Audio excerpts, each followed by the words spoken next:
नसरापूर अत्याचार हत्या प्रकरणामध्ये आज महत्त्वाचा दिवस। चिमुकलीवर अत्याचार, आरोपीला फाशी की जन्मठेप, आज पुणे कोर्टात होणार अंतिम निर्णय।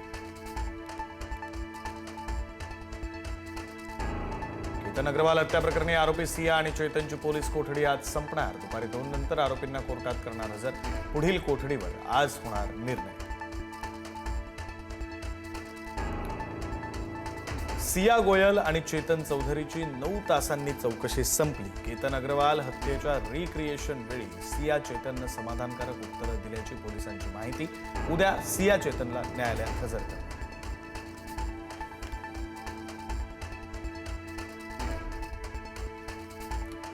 नीट पेपरफुटी प्रकरणातील आरोपींची कोठडी आज संपणार। सर्व 10 आरोपींना आज दिल्ली कोर्टात हजर करणार। आरोपींच्या पुढील कोठडीवर होणार निर्णय।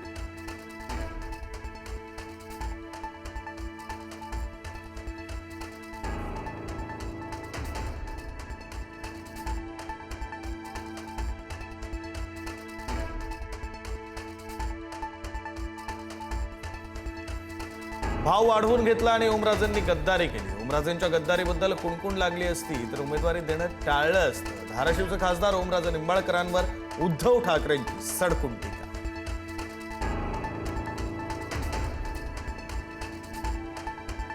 फडणवीस माझ्यासोबत विमानात बसले होते तेव्हा ते हतबल होते। फडणवीस यांचे पंख छाटण्याचं काम सुरू।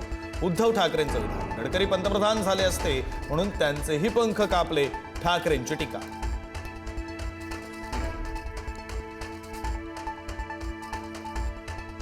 मी कर्ज मुक्ती केली होती, महायुती सरकार कर्ज माफी देते। ठाकरेंची टीका। माफी गुन्हेगारांना दिली जाते, शेतकऱ्यांना नाही। मी शेतकऱ्यांना कर्ज मुक्त केलं होतं, ठाकरेंचा हल्लाबोल।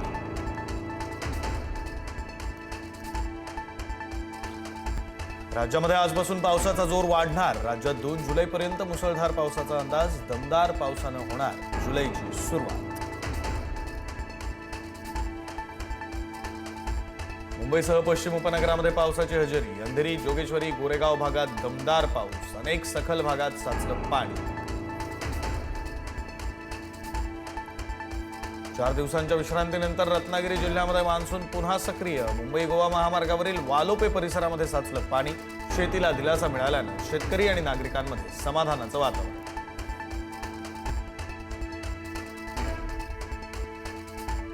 नाशिक जिल्ह्याला जून अखेरीसही पावसाची प्रतीक्षा। जिल्ह्यातील धरणांमध्ये केवळ 20% पाणीसाठा शिल्लक।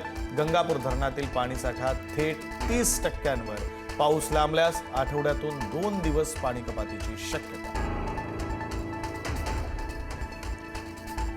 प्रसिद्ध चित्रपट दिग्दर्शक रोहित शेट्टी यांना धमकी। 20 कोटी रुपयांच्या खंडणीची धमकी। बिश्नोई टोळीच्या नावे ऑडिओ क्लिपद्वारे धमकी। पैसे न दिल्यास थेट रोहित शेट्टी यांनाच लक्ष्य करण्याचा इशारा।